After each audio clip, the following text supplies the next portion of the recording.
കൃഷ്ണ. എല്ലാവർക്കും മാധവത്തിലേക്ക് സ്വാഗതം. കഴിഞ്ഞ ദിവസം നമ്മൾ പറഞ്ഞത് ഗോപസ്ത്രീകളുടെ വസ്ത്രം അപഹരിക്കുന്ന കൃഷ്ണൻ്റെ കഥയാണ്. കേട്ടിട്ടില്ലാത്ത എല്ലാവരും ആ കഥ കേൾക്കണം. എന്തിനു വേണ്ടിയിട്ടാണ് ഭഗവാൻ അങ്ങനെ ചെയ്തത് എന്നുള്ള കാര്യം ആ കഥയിൽ വ്യക്തമായി തന്നെ പറയുന്നുണ്ട്. അതുകൊണ്ട് തന്നെ എല്ലാവരും അത് കേട്ട് പ്രാർത്ഥിക്കണം. നമ്മുടെ ചാനലിൽ ഉണ്ട്. അതുകൂടാതെ ഇതുവരെ നമ്മൾ പറഞ്ഞ കഥകളെല്ലാം തന്നെ വൈശാഖം 2026 എന്ന ഒരു പ്ലേലിസ്റ്റ് ഉണ്ടാക്കിയിട്ട് നമ്മുടെ ചാനലിൽ ഇട്ടിട്ടുണ്ട്. അതിനകത്ത് നമ്മൾ ഇതുവരെ പറഞ്ഞ എല്ലാ കഥകളുമുണ്ട്.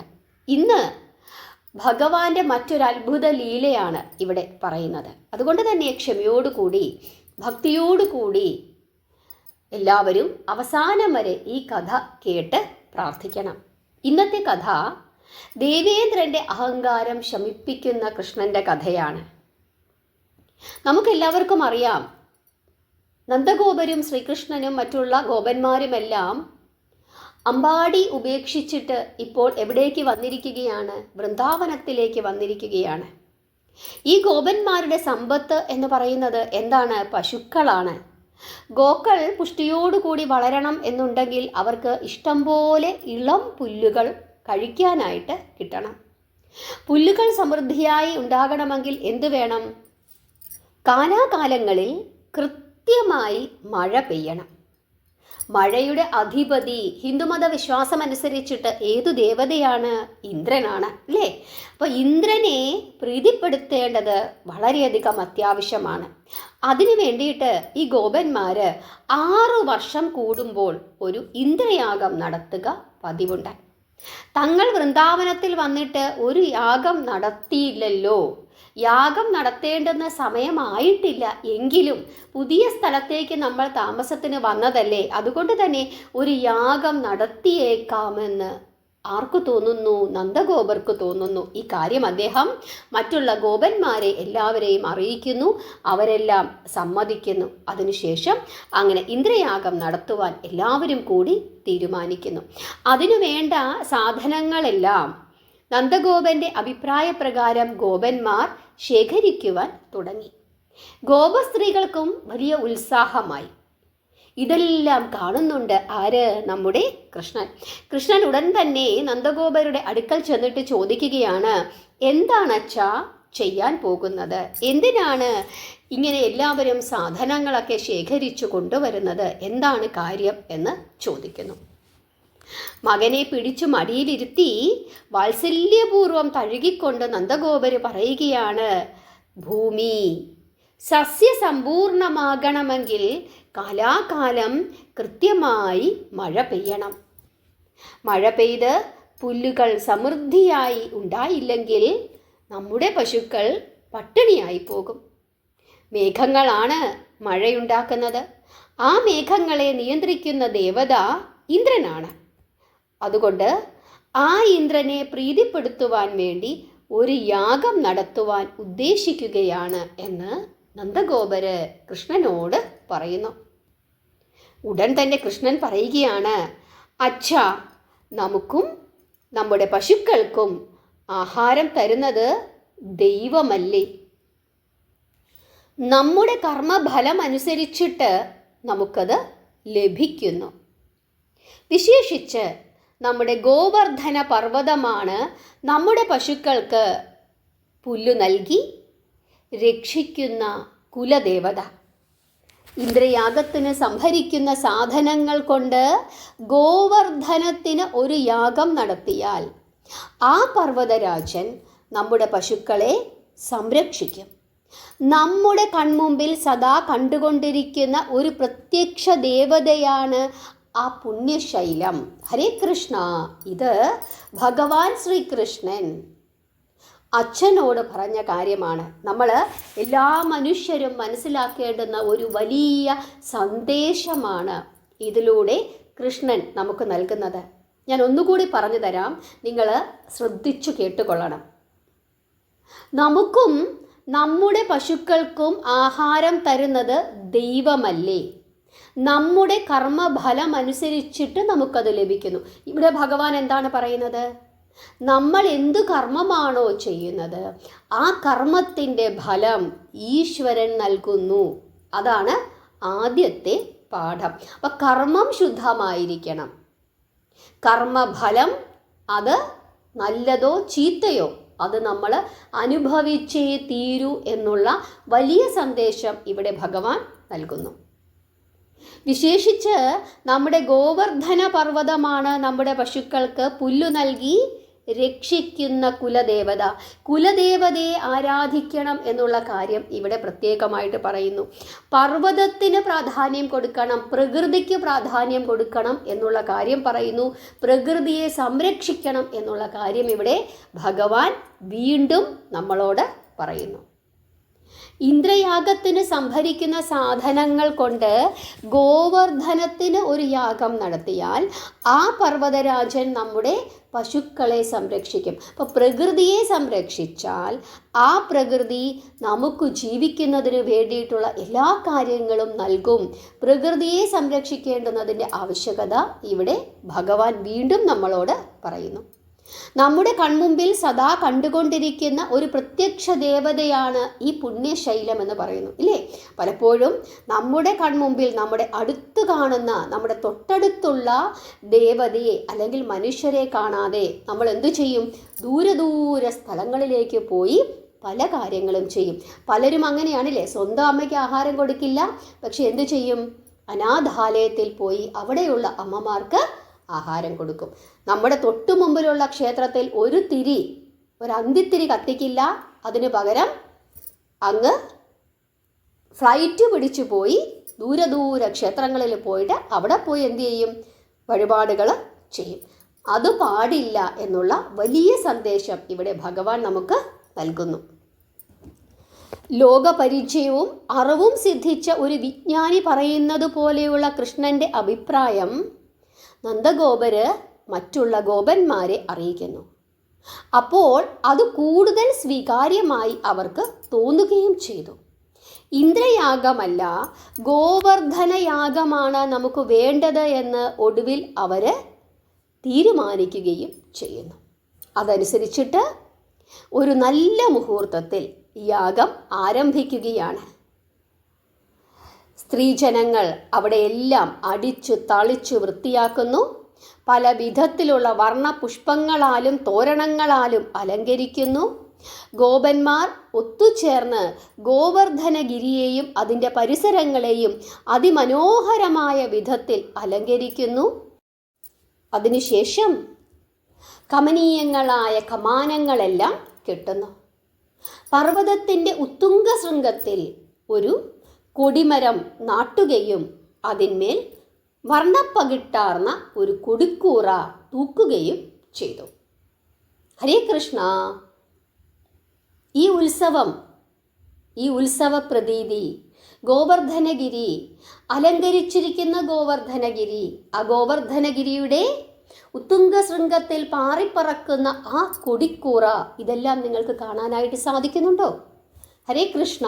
കണ്ണടച്ച് ഒരു നിമിഷം ആ ഒരു ഉത്സവത്തിലേക്ക് നിങ്ങളും എത്തിച്ചേർന്നതായി, അവിടെ ഒരു ഗോപകുമാരനോ ഗോപസ്ത്രീയോ ആയി നിങ്ങൾ മാറി, ഇല്ലെങ്കിൽ ഒരു പശുക്കിടാവായിട്ടെങ്കിലും മാറിയതായി നിങ്ങൾ മനസ്സിൽ ചിന്തിക്കണം. വിവിധ തരത്തിലുള്ള വാദ്യമേളങ്ങളും ജയഘോഷങ്ങളും ഭീരീനാദങ്ങളും അന്തരീക്ഷം ഭേദിക്കുമാറ് സദാ മുഴങ്ങിത്തുടങ്ങി. അവൽ, മലർ, അപ്പം, വട, പാൽപ്പായസം, ശർക്കര പായസം, പഴം, കരിമ്പ്, കരിക്ക് തുടങ്ങിയ നൈവേദ്യ സാധനങ്ങൾ ലോഭമില്ലാതെ പർവ്വതത്തിൻ്റെ അടുത്ത് അവർ സംഭരിച്ചു വെക്കുന്നു. ആയിരക്കണക്കിന് എണ്ണവിളക്കുകളും നെയ്വിളക്കുകളും തെളിയുന്നു. പൂജാമന്ത്രങ്ങളും വേദധ്വനികളും നാമജപങ്ങളുമൊക്കെ അനസ്യൂതം അന്തരീക്ഷത്തിൽ അലയടിച്ചുകൊണ്ടിരുന്നു. പരിമളം നിറഞ്ഞ ധൂമങ്ങൾ എമ്പാടും പരക്കുന്നു. ഇന്ദ്രയാഗത്തേക്കാൾ 10 മടങ്ങ് ആർഭാടത്തോടു കൂടിയാണ് ഇവിടെ ഗോപന്മാർ ഗോവർദ്ധനയജ്ഞം ആഘോഷിച്ചത്. ഗോപസ്ത്രീകൾ കുളിച്ച് ശുദ്ധരായി നല്ല വസ്ത്രങ്ങളൊക്കെ ധരിച്ച് പൊൻതാലങ്ങളുമേന്തി പർവ്വതത്തിന് വലം വെക്കുകയും നൃത്തം ചെയ്യുകയും ചെയ്തു. ഹരേ കൃഷ്ണ, ആ നൃത്തം ചെയ്യുന്ന കൂട്ടത്തിൽ നിങ്ങളും ഉണ്ടായിരുന്നു എന്ന് നിങ്ങൾ ഓരോരുത്തരും മനസ്സിൽ ചിന്തിക്കണം. ധാരാളം കാണികൾ ഇതെല്ലാം കാണുന്നതിന് വേണ്ടിയിട്ട് അവിടെ വന്നുകൂടിയിട്ടുണ്ട്. ഇതെല്ലാം കണ്ടിട്ട് സന്തോഷത്തോടു കൂടി നന്ദഗോപര് മറ്റുള്ള ഗോപന്മാരോട് പറയുകയാണ്, വാസ്തവത്തിൽ നാം നടത്തേണ്ടുന്ന യാഗം ഇതു തന്നെയാണ്. ഇന്ദ്രയാഗം നടത്തിക്കൊണ്ടിരുന്നത് ഗോപന്മാരാണ്. സത്യത്തിൽ നാം ഗോപന്മാരല്ല, നാം യാദവരാണ്. പശു മേയ്ക്കുന്ന തൊഴിലിൽ നാം ഉൾപ്പെട്ടതുകൊണ്ട് നമ്മളെ ഗോപന്മാർ എന്ന് വിളിക്കുന്നു എന്ന് മാത്രം. രോഹിണി യാദവനായ വസുദേവരുടെ ഭാര്യയല്ലേ? രോഹിണി ഇവിടെ താമസിക്കുന്നത് കൊണ്ട് രോഹിണിയെയും നമ്മൾ ഗോപസ്ത്രീ എന്ന് വിളിക്കുന്നു. യാദവ നേതാവായ വസുദേവരുടെ മാതുലനാണ് എൻ്റെ അച്ഛൻ. അങ്ങനെ നാം എല്ലാവരും യാദവ വംശത്തിൽ നിന്ന് വന്നവരാണ്. ആ നിലയിൽ ഗോപന്മാർ നടത്തി വന്ന ഇന്ദ്രയാഗം യാദവന്മാർ നടത്താത്തതിൽ ഇന്ദ്രന് കോപമൊന്നും തോന്നേണ്ടുന്ന കാര്യമില്ല. പക്ഷേ പർവ്വതങ്ങളുടെ ചിറകുകൾ മുറിച്ചവനാണ് ഇന്ദ്രൻ. ആ വിധത്തിൽ പർവ്വതങ്ങളുടെ ശത്രുവാണ് ഇന്ദ്രൻ. അങ്ങനെ പർവ്വതശത്രുവായ ഇന്ദ്രന് നാം യാഗം നടത്താതെ ശത്രുവായ ഗോവർദ്ധനത്തിന് യാഗം കഴിക്കുന്നത് കൊണ്ട് നമ്മോട് വിരോധം തോന്നുമോ എന്ന് മാത്രമേ ഇനി സംശയിക്കേണ്ടി വരികയുള്ളൂ. പക്ഷേ അത് നാം കാര്യമാക്കുന്നില്ല എന്ന് നന്ദഗോപൻ പറയുന്നു. നന്ദഗോപൻ്റെ ഇത്തരത്തിലുള്ള പ്രസ്താവന എല്ലാം ശരിയാണ് എന്ന് മറ്റുള്ളവർ അഭിപ്രായപ്പെടുകയും ചെയ്തു. അങ്ങനെ യാഗം തടസ്സമൊന്നും കൂടാതെ അതിൻ്റെ അവസാന ഘട്ടത്തിലെത്തി. നൈവേദ്യങ്ങളും ബലിപൂജാദികളും അർപ്പിക്കുന്ന സമയമായി. മണിനാദങ്ങളും ശംഖധ്വനികളും മുഴങ്ങി. ആ സമയം സർവീശ്വരനായ ശ്രീകൃഷ്ണൻ ആ ഗോവർദ്ധനത്തിൽ വിലയം പ്രാപിക്കുകയും ഗോവർദ്ധനമായി രൂപം പ്രാപിച്ച് എല്ലാ നൈവേദ്യങ്ങളും ബലിസാധനങ്ങളും സ്വീകരിക്കുകയും ചെയ്തു. സർവവും സർവജനങ്ങളും കാണെ പ്രീതിപൂർവം അതെല്ലാം ഭക്ഷിച്ചു. ഇത് കണ്ട് ഗോപസമൂഹം ആണും പെണ്ണും ഉൾപ്പെടെ എല്ലാവരും വിസ്മയിച്ചു നിന്നുപോയി ഒരു നിമിഷം. പക്ഷേ പെട്ടെന്ന് തന്നെ മായയുടെ ഒരു അനുഗ്രഹത്താൽ അവരതെല്ലാം മറക്കുകയും ചെയ്തു. ഗോവർദ്ധന രൂപത്തിൽ നിൽക്കുന്ന ശ്രീകൃഷ്ണൻ ആ സമയത്ത് അവരോട് പറയുന്നുണ്ട്, ഗോപികാ ഗോപന്മാരെ, നിങ്ങളുടെ യാഗത്താൽ ഞാൻ അതീവ സംപ്രീതനായിരിക്കുന്നു. എന്നിൽ കൂടി എല്ലാ ദേവകളും പ്രസാദിച്ചിരിക്കുന്നു. നിങ്ങൾക്കും നിങ്ങളുടെ ഗോക്കൾക്കും ഞാനെന്നും ആശ്രയമായിരിക്കും. നിങ്ങൾക്ക് മംഗളമുണ്ടാകട്ടെ എന്നുകൂടി ഭഗവാൻ പറയുന്നുണ്ട്. ഇതെല്ലാം എല്ലാവരും കേൾക്കുന്നുണ്ട്. ഭഗവാൻ ഗോവർദ്ധന രൂപം പൂണ്ട നൈവേദ്യം സ്വീകരിക്കുന്നതും എല്ലാവരും കാണുന്നുണ്ട്. പക്ഷേ ഇതെല്ലാം കണ്ടതിനു ശേഷം പെട്ടെന്ന് അവരതെല്ലാം മറന്നു പോകുന്നു. അത് മായാദേവിയുടെ വൈഭവം കൊണ്ടാണ്. അതിനുശേഷം അവിടെ ഒരു നിഴൽ പരക്കുന്നു. ആ നിഴലിൽ ഗോവർദ്ധന ദേവൻ പ്രത്യക്ഷപ്പെടുന്നു. അതോടുകൂടി നമ്മുടെ കുലദേവതയായി ഗോവർദ്ധന പർവ്വതത്തെ നമ്മൾ സ്വീകരിച്ചിരിക്കുന്നു എന്നുള്ള തോന്നൽ എല്ലാവർക്കും ഉണ്ടാകുന്നു. അവരർപ്പിച്ച എല്ലാ പൂജകളും യാഗങ്ങളും ഹോമങ്ങളും എല്ലാം, അഗ്നിയിൽ അർപ്പിച്ച എല്ലാ ദ്രവ്യങ്ങളും ഗോവർദ്ധന പർവ്വതം സ്വീകരിച്ചിരിക്കുന്നു എന്നുള്ള തോന്നലാണ് പിന്നീട് അവർക്കുണ്ടായത്. അതിനുശേഷം എല്ലാവരും സന്തോഷത്തോടു കൂടി അവരുടെ ഗൃഹങ്ങളിലേക്ക് തിരിച്ചു പോവുകയും ചെയ്തു. ആ സമയത്ത് നാരദമുനി ദേവലോകത്തു ചെന്നിട്ട് ഗോപന്മാർ കൃഷ്ണന്റെ നിർദ്ദേശമനുസരിച്ചിട്ട് ഇന്ദ്രയാഗം മുടക്കുകയും അതിനു പകരം ഗോവർദ്ധന പർവ്വതത്തിന് യാഗം ചെയ്തു എന്നുള്ള കഥ വിസ്തരിച്ചു തന്നെ നാരദൻ ഇന്ദ്രനോട് പറയുന്നു. തന്നെ അവഗണിച്ച് ഗോപന്മാർ തനിക്കുള്ള യാഗം കേവലം ഒരു പർവ്വതത്തിനു നൽകി എന്നുള്ള വാർത്ത ഇന്ദ്രനെ വല്ലാതെ ചൊടിപ്പിച്ചു. തന്നെ അപമാനിച്ച് തൻ്റെ ശത്രുവിനെ ബഹുമാനിച്ചു പൂജിച്ചിരിക്കുന്നു. എന്തൊരു ധിക്കാരമാണ് ഗോപന്മാർ ചെയ്തത്. ഇതിന് തക്ക പ്രതികാരം ചെയ്തില്ലെങ്കിൽ താൻ എന്തിനാണ് ദേവന്മാരുടെ രാജാവായി ഇങ്ങനെ ഇവിടെ ഇരിക്കുന്നത്? ഈ യാഗം മുടക്കിയത് കൃഷ്ണനാണ് എന്ന് ഇപ്പോൾ ബോധ്യമായിട്ടുണ്ട്. അവൻ വിഷ്ണുവിൻ്റെ അവതാരമാണ് എന്ന് ധരിച്ചിരിക്കുന്നത് വിഡ്ഢിത്തമാണ്. അവൻ വിഷ്ണുവല്ലല്ലോ. വിഷ്ണുവാണെങ്കിൽ ദേവകളോട് ഇത്രയും വിരോധം ഉണ്ടാകാൻ യാതൊരു സാധ്യതയുമില്ല. വിഷ്ണു ദേവപ്രിയനാണ്, ദേവകൾക്ക് അനുകൂലിയും സഹായിയുമാണ്. ഒരിക്കലും ഇന്ദ്രനുള്ള യാഗം വിഷ്ണു മുടക്കുകയില്ല. ആ നിലയ്ക്ക് കൃഷ്ണൻ വിഷ്ണുവല്ല എന്ന് വിശ്വസിക്കുന്നതാണ് ഏറ്റവും ഉത്തമം എന്നൊക്കെ ഇന്ദ്രനങ്ങ് തോന്നുകയാണ്. മഹാബലി ദേവലോകം അടക്കി ഭരിച്ചപ്പോൾ വിഷ്ണുവാണ് വാമനനായി അവതരിച്ച് ദേവലോകം തിരിച്ചു തന്നത്. പാലാഴി മഥനത്തിൽ കിട്ടിയ അമൃത് കൊണ്ട് അസുരന്മാർ പോയപ്പോൾ വിഷ്ണുവാണ് മോഹിനി വേഷം ചമഞ്ഞ് അന്ന് അസുരന്മാരെ മയക്കി അമൃത് വീണ്ടെടുത്ത് ദേവകൾക്ക് നൽകിയത്.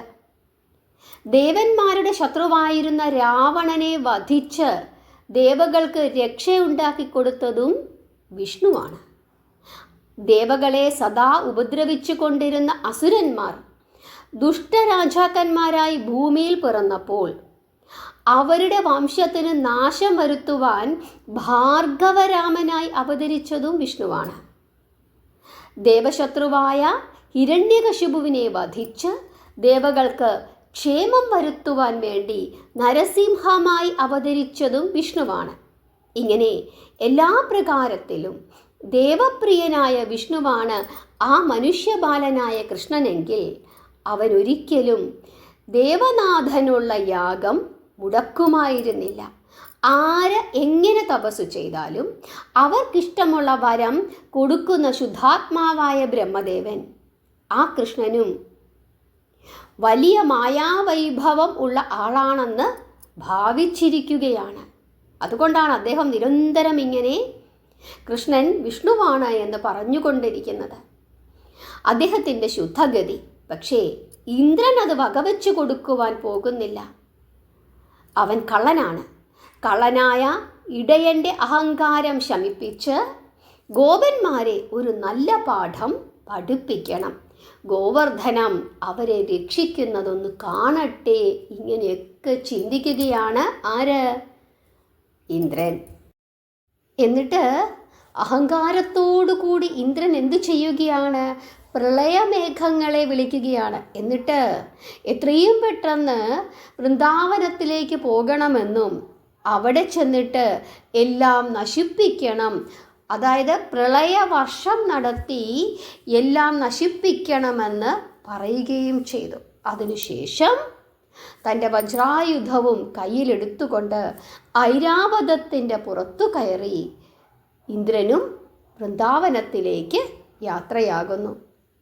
പെട്ടെന്ന് തന്നെ വൃന്ദാവനം ഇരുട്ടു നിറഞ്ഞു. എങ്ങും പ്രളയമേഘങ്ങൾ ദൃശ്യമായി തുടങ്ങി. സൂര്യപ്രകാശം കുറയുന്നു. സർവത്ര ഇരുട്ട്. ഭയങ്കരങ്ങളായ ഇടിമുഴക്കങ്ങളും മിന്നലുകളും ശക്തിയായ കൊടുങ്കാറ്റുമൊക്കെ വൃന്ദാവനത്തിൽ ഉണ്ടാകാൻ തുടങ്ങി.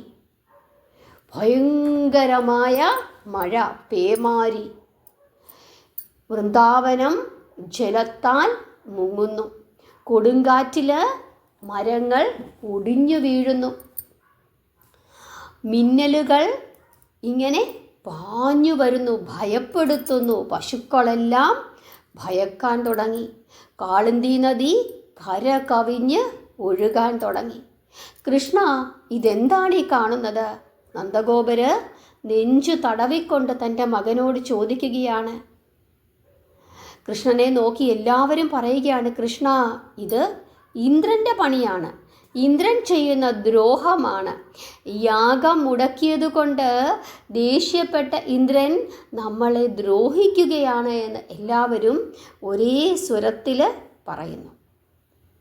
മഴയില്ലാത്ത ഈ കാലത്ത് ഇത്തരത്തിലുള്ള ഒരു മഴ പെയ്തത് അത് ഇന്ദ്രൻ്റെ കോപം കൊണ്ടു തന്നെയാണ് എന്ന് എല്ലാവരും ഉറപ്പിച്ചു പറയുന്നു. ആ സമയത്ത് ഭഗവാൻ ശ്രീകൃഷ്ണൻ പറയുകയാണ്, നാം യാഗം കഴിച്ചത് ഗോവർദ്ധനത്തിനല്ലേ? ആ ഗോവർദ്ധനം തീർച്ചയായിട്ടും നമ്മളെ രക്ഷിക്കും.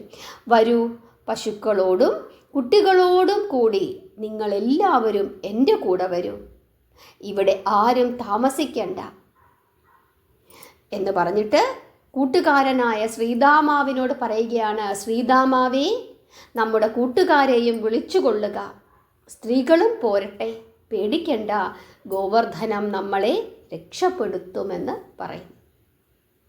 അതിനുശേഷം എല്ലാവരും അവരവരുടെ സ്വത്തുക്കളായ, അവരുടെ സ്വത്തുക്കൾ എന്താണ്? പശുക്കളാണ്. പശുക്കളെയും പശുക്കുട്ടികളെയും എല്ലാം കൂട്ടി കൃഷ്ണനെ അനുഗമിക്കുന്നു. എന്നിട്ട് എല്ലാവരും കൂടി എവിടെ എത്തിച്ചേരുന്നു? ഗോവർദ്ധന പർവ്വതത്തിൻ്റെ സമീപം എത്തിച്ചേരുന്നു. കൃഷ്ണൻ മുമ്പോട്ടടുത്ത് തൻ്റെ കൊച്ചു കൈകൊണ്ട് ആ പർവ്വതത്തെ കുത്തി പറിച്ചെടുത്ത് പൊക്കുന്നു. എന്നിട്ട് ഒരു കുടയായി പിടിച്ചുകൊണ്ട് പറയുകയാണ്, ഇത് കണ്ടില്ലേ, നമ്മെ അനുഗ്രഹിക്കുവാനായി ഗോവർദ്ധനം തനിയെ പൊങ്ങിയിരിക്കുന്നു. ഇത് താഴെ വീഴുകയില്ല. എങ്കിലും നിങ്ങളുടെ വിശ്വാസത്തിനു വേണ്ടി ഒരു നേരം പോക്കായി ഞാൻ ഒറ്റ കൈ കൊണ്ട് ഇതിനെ താങ്ങിയിരിക്കുന്നു എന്ന് മാത്രം. ഇതിനടിയിൽ നമുക്കും നമ്മുടെ പശുക്കൾക്കും മഴയും വെയിലുമേൽക്കാതെ സുഖമായി കഴിഞ്ഞുകൂടുന്നതിനുള്ള സ്ഥലമുണ്ട്. എല്ലാവരും ഇതിനടിയിലേക്ക് വന്നുകൊള്ളുക, സുഖമായി ഇരുന്നു കൊള്ളുക. ഇന്ദ്രൻ്റെ പ്രളയമേഘം എത്രമാത്രം വർഷിക്കുമെന്ന് നമുക്കൊന്ന് കാണണമല്ലോ എന്ന് കൃഷ്ണൻ പറയുകയാണ്. എന്നിട്ട് തൻ്റെ വാമഹസ്തത്താൽ പർവ്വതത്തെ താങ്ങിക്കൊണ്ടും ദക്ഷിണഹസ്തത്താൽ പുല്ലാങ്കുഴൽ തൻ്റെ മധുരമായ ചുണ്ടുകളിൽ ചേർത്തു വെച്ചുകൊണ്ട് മനോഹരമായ വേണുഗാനം ഉതിർത്തുകൊണ്ടും പരമാനന്ദമൂർത്തിയായ പരമാത്മാ ശ്രീകൃഷ്ണൻ ആ നിൽപ്പിൽ അങ്ങനെ നിൽക്കുകയാണ്. ഗോപന്മാരും അവരുടെ സ്ത്രീകളും കുട്ടികളും പശുക്കളും പശുക്കിടാങ്ങളും എല്ലാവരും ആ ഗോവർദ്ധന പർവ്വതത്തിൻ്റെ അടിയിൽ സന്തോഷത്തോടുകൂടി അങ്ങനെ ജീവിക്കുവാൻ തുടങ്ങി. ആഹാരത്തിന് ഗോപന്മാർ പശുക്കളുടെ പാൽ ഉപയോഗിച്ചു. പെരുമഴയാണെങ്കിലും പശുക്കൾ പുറത്തിറങ്ങി പുല്ലു തിന്ന് തിരിച്ച് മലയുടെ അടിയിൽ വന്ന് വിശ്രമിക്കുകയും ചെയ്തു. ഇന്ദ്രൻ ഇടവിടാതെ പെരുമഴ പെയ്യിച്ചുകൊണ്ടിരുന്നു എങ്കിലും ഗോപന്മാർക്കും ഗോക്കൾക്കും യാതൊരു ബുദ്ധിമുട്ടുമുണ്ടായില്ല. കുന്നും ചുമന്നുകൊണ്ട് നിൽക്കുന്ന കണ്ണൻ്റെ കായാമ്പൂമേനി വിയർക്കുന്നത് കണ്ട് ഭക്തകളായ ഗോപസ്ത്രീകൾ കണ്ണുനീർ പൊഴിച്ചു. മകൻ്റെ നിൽപ്പു നോക്കി യശോദ വിതുമ്പി വിതുമ്പി കരഞ്ഞു. അത് കണ്ടതും ബലരാമൻ അടുത്തേക്ക് വന്ന് അമ്മയെ സ്വാന്തനപ്പെടുത്തുന്നു. അമ്മേ, എന്തിനാണ് സങ്കടപ്പെടുന്നത്? പർവ്വതം തനിയെ പൊങ്ങിയിരിക്കുകയാണ്, അല്ലാതെ കുഞ്ഞു കൃഷ്ണന് ഇത് പൊക്കിയെടുക്കുവാൻ പറ്റുമോ? പിന്നെ അവൻ്റെ ഒരു കളിയാണ്, നേരം പോക്കായി അവൻ അങ്ങനെ നിൽക്കുന്നു എന്ന് മാത്രമേ ഉള്ളൂ, നിങ്ങളാരും വിഷമിക്കണ്ട എന്ന് ബലരാമൻ പറയുകയും ചെയ്തു. ഇങ്ങനെയൊക്കെ സമാധാനപ്പെടുത്തി എങ്കിലും ബലരാമന് സങ്കടം തോന്നുകയും ചെയ്തു. രാമൻ സാവധാനം കണ്ണൻ്റെ അടുക്കൽ വന്നിട്ട് സ്നേഹത്തോടു കൂടി ചോദിക്കുകയാണ്, കൃഷ്ണ, ഭാരം കൊണ്ട് നീ വിഷമിക്കുന്നുവോ?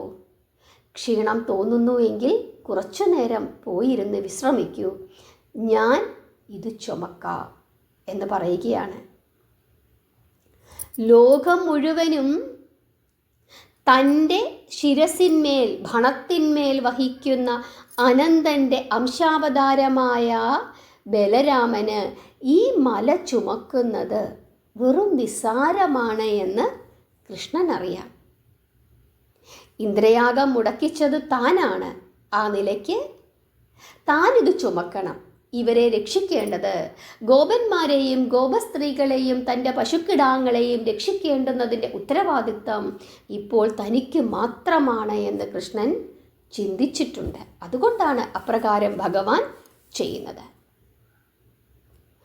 അങ്ങനെ മല ചുമന്നുകൊണ്ട് നിൽക്കുന്ന കൃഷ്ണൻ്റെ അടുക്കലേക്ക് അമ്മയായ യശോദ വന്നിട്ട് ചോദിക്കുകയാണ്, മകനെ, നിന്റെ ഉണ്ണിക്കൈ വേദനിക്കുന്നുണ്ടോ എന്ന് ചോദിക്കുന്നു.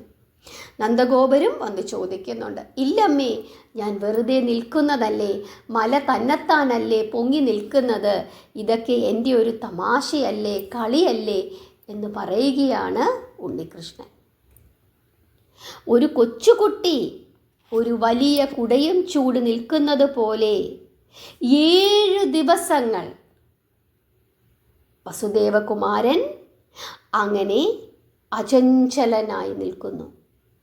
പണ്ട് പാലാഴി മഥനവേളയിൽ ആഴിയിൽ ആണ്ടുപോയ മന്ദരപർവ്വതത്തെ കൂർമ്മമായി അവതരിച്ചു മുതുകിൽ ചുമന്നുപൊക്കിയ ഭഗവാന് ഈ ഗോവർദ്ധന ഉദ്ധാരണം ഒരു വിനോദം മാത്രമായിരുന്നു.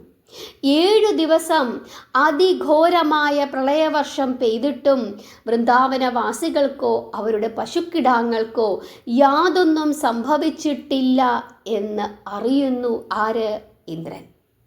അതോടുകൂടി മഴമേഘങ്ങളോട് പിൻവാങ്ങുവാൻ ഇന്ദ്രൻ പറയുന്നു.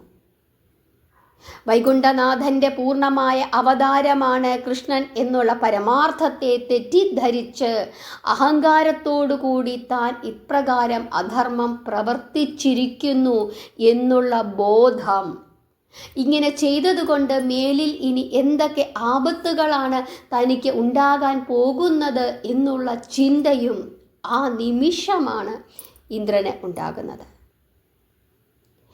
അങ്ങനെ ഭഗവാൻ ശ്രീകൃഷ്ണൻ വിചാരിച്ചാൽ തൻ്റെ ഇന്ദ്രപട്ടം പോലും തെറിച്ചു പോകുവാൻ ഇടയുണ്ട് എന്ന് ഇന്ദ്രൻ ഓർക്കുന്നു. അതോടുകൂടി ഇന്ദ്രന് ഭയമായി. അങ്ങനെ മഴ മാറി, മാനം തെളിഞ്ഞു, സൂര്യൻ പ്രകാശിച്ചു. അതോടുകൂടി കൃഷ്ണൻ്റെ ആജ്ഞ അനുസരിച്ചിട്ട് എല്ലാ ഗോപന്മാരും ഗോപികളും തങ്ങളുടെ കുട്ടികളോടും പശുക്കളോടും കൂടി സ്വഗൃഹങ്ങളിലേക്ക് തിരിച്ചുപോയി. അവർ പോയതിനു ശേഷം ഗോപകുമാരൻ ഗോവർദ്ധനം മെല്ലെ താഴെ ഇറക്കി യഥാസ്ഥാനത്ത് ഉറപ്പിച്ചു. അതിനുശേഷം ഒന്നും സംഭവിച്ചിട്ടില്ലാത്തതുപോലെ ഗോപന്മാരുടെ പിന്നാലെ ഓടക്കുഴലും ഊതിക്കൊണ്ട് വൃന്ദാവനത്തിലേക്ക് പ്രവേശിച്ചു. ആ സമയം ഇന്ദ്രന് ആകെ ഭയമായി തുടങ്ങി. കൃഷ്ണനെയാണ് വേദനിപ്പിച്ചിരിക്കുന്നത്, അപമാനിച്ചിരിക്കുന്നത് വിഷ്ണുവിനെയാണ്. അതോടുകൂടി ആകെ ഭയമായി. തനിക്കെന്തെങ്കിലും അപകടം സംഭവിക്കുമോ എന്നുള്ള തോന്നലായി പിന്നീട് ഇന്ദ്രന്. അതുകൊണ്ട് എങ്ങനെയും കൃഷ്ണനെ സമാധാനിപ്പിക്കണം, കൃഷ്ണനോട് മാപ്പപേക്ഷിക്കണം എന്നുള്ള ചിന്തയായി പിന്നീട് ഇന്ദ്രന്. പക്ഷേ കൃഷ്ണൻ്റെ അടുത്തേക്ക് പോകുവാനും ഭയമാണ്. വസുദേവപുത്രൻ്റെ പാതാരവിന്ദങ്ങളിൽ ചെന്ന് അഭയം പ്രാപിച്ച് ക്ഷമായാചനം ചെയ്യണം എന്ന് ഒടുവിൽ ഇന്ദ്രൻ അങ്ങ് തീരുമാനിക്കുകയാണ്. അപരാധിയായ താൻ തനിച്ചു ഭഗവാന്റെ സന്നിധിയിൽ ചെല്ലുന്നത് അനുചിതമാണ് എന്ന് കരുതുന്നു ഇന്ദ്രൻ. അതുകൊണ്ട് തന്നെ ദേവസുരഭിയായ കാമധേനുവിനെ കൂടി ഇന്ദ്രൻ തൻ്റെ കൂട്ടിന് വിളിക്കുന്നു. പശുപാലകനായ കൃഷ്ണൻ ദേവലോകത്തിലെ ദിവ്യ പശുവിനെ കാണുമ്പോൾ ദേഷ്യം മറക്കുമെന്നുള്ള ചിന്തയായിരുന്നു ആർക്ക്? ഇന്ദ്രന്. ഒരു ദിവസം രാവിലെ ഗോക്കളെ മേയ്ക്കാനായി ഗോപാലന്മാർ പോയതിനു ശേഷം കൃഷ്ണൻ ഒറ്റയ്ക്ക് കാളിന്തി നദിയുടെ തീരത്തങ്ങനെ നിൽക്കുകയാണ്. നിങ്ങൾക്ക് ആ കാഴ്ച കാണാൻ സാധിക്കുന്നുണ്ടോ? കൃഷ്ണൻ കാളിന്തി നദിയുടെ തീരത്തങ്ങനെ ഒറ്റയ്ക്ക് നിൽക്കുകയാണ്. ആ സമയത്താണ് സുരഭിയെയും കൂട്ടിക്കൊണ്ട്, ദേവലോകത്തിലെ പശുവായ സുരഭിയെയും കൂട്ടിക്കൊണ്ട് ആര് വരുന്നു? ഇന്ദ്രൻ വരുന്നു. ഇന്ദ്രൻ അവിടെ പ്രത്യക്ഷപ്പെടുന്നു. വന്ന പാടെ ഇന്ദ്രൻ വസുദേവപുത്രൻ്റെ ചെന്തളിർ പാദങ്ങളിൽ തൻ്റെ കിരീടമങ്ങ് സമർപ്പിക്കുകയാണ്. എന്നിട്ട് നമസ്കരിച്ചു. താൻ ചെയ്തു പോയ അപരാധം ക്ഷമിച്ചു മാപ്പ് നൽകണമെന്ന് അപേക്ഷിക്കുകയാണ്. ഹരേ കൃഷ്ണ. നിങ്ങൾക്ക് ആ കാഴ്ച കാണാൻ സാധിക്കുന്നുണ്ടോ? കാളിന്തി നദിയുടെ തീരത്ത് കൃഷ്ണൻ അങ്ങനെ ഒറ്റയ്ക്ക് നിൽക്കുന്നു. കയ്യിൽ ഓടക്കുഴലുണ്ട്. ആ സമയത്ത് സുരഭിയെയും കൂട്ടിക്കൊണ്ട് ഇന്ദ്രൻ അവിടേക്ക് കടന്നു വരുന്നു.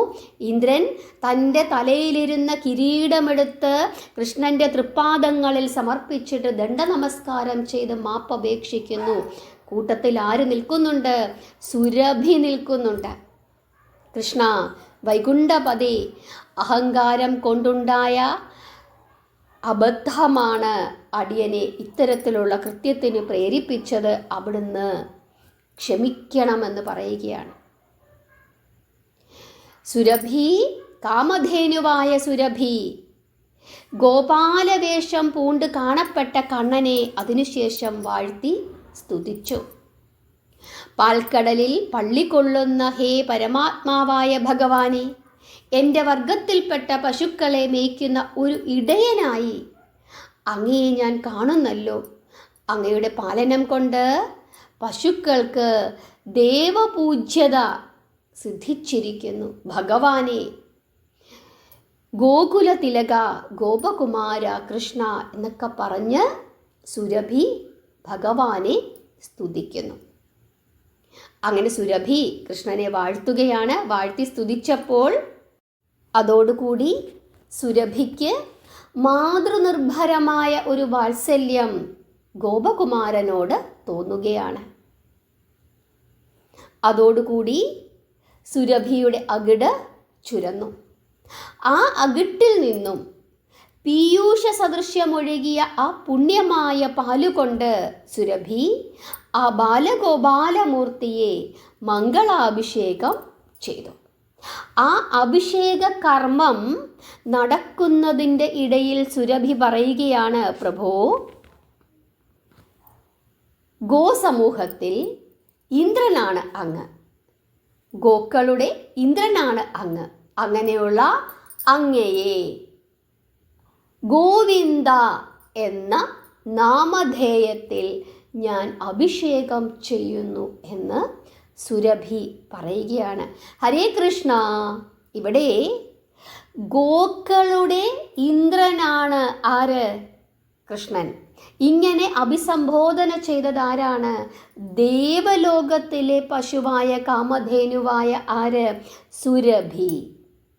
സുരഭി അങ്ങനെ തൻ്റെ അകിടിൽ നിന്നും ചുരത്തിയ പാലുകൊണ്ട് ബാലഗോപാലമൂർത്തിയെ മംഗളാഭിഷേകം ചെയ്യുന്ന സമയത്താണ് ഇങ്ങനെ പറയുന്നത്. എന്താണ് പറയുന്നത്? പ്രഭോ, ഗോക്കളുടെ സമൂഹത്തിലെ ഇന്ദ്രനാണ് അങ്ങ്. അങ്ങനെയുള്ള ഇന്ദ്രനായ അങ്ങയെ ഗോവിന്ദ എന്ന നാമധേയത്തിൽ ഞാൻ അഭിഷേകം ചെയ്യുന്നു എന്ന് പറയുന്നു. അപ്പം ആദ്യമായിട്ട് ഭഗവാൻ ശ്രീകൃഷ്ണനെ ഗോവിന്ദ എന്ന് വിളിച്ചതാരാണ്? സുരഭിയാണ്. അങ്ങനെയാണ് ഗോവിന്ദൻ എന്ന പേര് കിട്ടിയത്. ആ സമയം ഇന്ദ്രൻ ഐരാവതത്തെ അയച്ച് ആകാശഗംഗയിലെ തീർത്ഥജലം കൊണ്ടുവരികയാണ്. ആ ഗജേന്ദ്രനെ കൊണ്ട് ഗംഗാഭിഷേകവും ചെയ്യിപ്പിച്ചു. ആദ്യം സുരഭി പാലുകൊണ്ട് അഭിഷേകം ചെയ്തു. പിന്നീട് ദേവേന്ദ്രൻ ഐരാവതത്തിനോട് പറഞ്ഞ് ദേവഗംഗയിലെ ജലം കൊണ്ടുവന്ന് ആ ഗംഗാജലം കൊണ്ട് ഐരാവതം തന്നെ ഭഗവാനെ അഭിഷേകവും ചെയ്തു, ഗംഗാഭിഷേകം ചെയ്തു. സുരഭിയാലും ഐരാവതത്താലും നടത്തപ്പെട്ട ഗോവിന്ദ പട്ടാഭിഷേകം ദർശിച്ച ദേവമാമുനി ഗണങ്ങൾ ഭക്തി പുളകിതരായി ഗോവിന്ദ ഗോവിന്ദ എന്ന് അവർ വാഴ്ത്തി സ്തുതിക്കുകയും ആകാശത്തു നിന്നും പുഷ്പവൃഷ്ടി ചെയ്യുകയും ചെയ്തു. ഹരേ കൃഷ്ണ. ഗോവിന്ദാനന്ദമൂർത്തി ഇന്ദ്രനെയും സുരഭിയെയും അതിനുശേഷം അനുഗ്രഹിക്കുന്നു. അങ്ങനെ അവർ തിരിച്ച് ദേവലോകത്തിലേക്ക് പോകുന്നു. അതിനുശേഷം ഒന്നും സംഭവിച്ചിട്ടില്ലാത്തവനെ പോലെ തൻ്റെ ഓടക്കുഴലും എടുത്ത് വിളിക്കുവാൻ തുടങ്ങി. അപ്പോഴേക്കും കൂട്ടുകാരെല്ലാവരും അവിടെ ഓടിയെത്തി. എന്നിട്ട് അവരെല്ലാം അത്ഭുതത്തോടു കൂടി ചോദിക്കുകയാണ്, എന്താ കൃഷ്ണ നിന്റെ തലയിലും ദേഹത്തിലുമൊക്കെ പാല് പറ്റിയിരിക്കുന്നത്? ഈ പറ്റിയിരിക്കുന്ന പാലിന് നല്ല സുഗന്ധമുണ്ടല്ലോ, എന്താണ് ഇവിടെ സംഭവിച്ചത് എന്നൊക്കെ അവർ ചോദിക്കുന്നു. പക്ഷേ കൃഷ്ണൻ അതൊന്നും കേട്ടതായി പോലും ഭാവിച്ചില്ല. വരൂ, നമുക്ക് ആ മരത്തിൻ്റെ ചുവട്ടിൽ പോയിരുന്ന് കളിക്കാമെന്ന് പറഞ്ഞുകൊണ്ട് ആ മരത്തിൻ്റെ ചുവട്ടിലേക്ക് കൃഷ്ണൻ അങ്ങ് ഓടിപ്പോവുകയാണ്. പുറകെ ഗോപാലന്മാരും. ഹരേ കൃഷ്ണ. ഇതാണ് ഗോവിന്ദ പട്ടാഭിഷേകം. ഇന്ദ്രൻ്റെ അഹങ്കാരം ശമിപ്പിച്ചു. ഗോവിന്ദ പട്ടാഭിഷേകം നടന്നു. ഇതിൻ്റെ ഇടയിൽ എന്തൊക്കെ കാര്യങ്ങളാണ് സംഭവിച്ചത്? നമുക്ക് മനസ്സിലാക്കേണ്ടതായിട്ടുള്ള എന്തൊക്കെ കാര്യങ്ങളാണ് ഈ ഒരു ലീലയിലൂടെ ഭഗവാൻ നമുക്ക് പറഞ്ഞു തന്നത്? ഇന്നത്തെ ഈ ഭാഗം, മനോഹരമായ ഭാഗം നിങ്ങൾക്ക് എല്ലാവർക്കും ഇഷ്ടപ്പെട്ടു എന്ന് വിശ്വസിക്കുന്നു, മനസ്സിലായി എന്ന് വിശ്വസിക്കുന്നു. ഈ ഒരു കഥ നിങ്ങൾ ഒരു തവണ കേട്ടാൽ പോരാ, എത്ര തവണ കേൾക്കാൻ പറ്റുമോ അത്രയും തവണ കേൾക്കുക. ഈ വീഡിയോ മറ്റുള്ളവർക്ക് അയച്ചു കൊടുക്കുക, അല്ലെങ്കിൽ നിങ്ങൾ കഥ പറഞ്ഞു കൊടുക്കുക.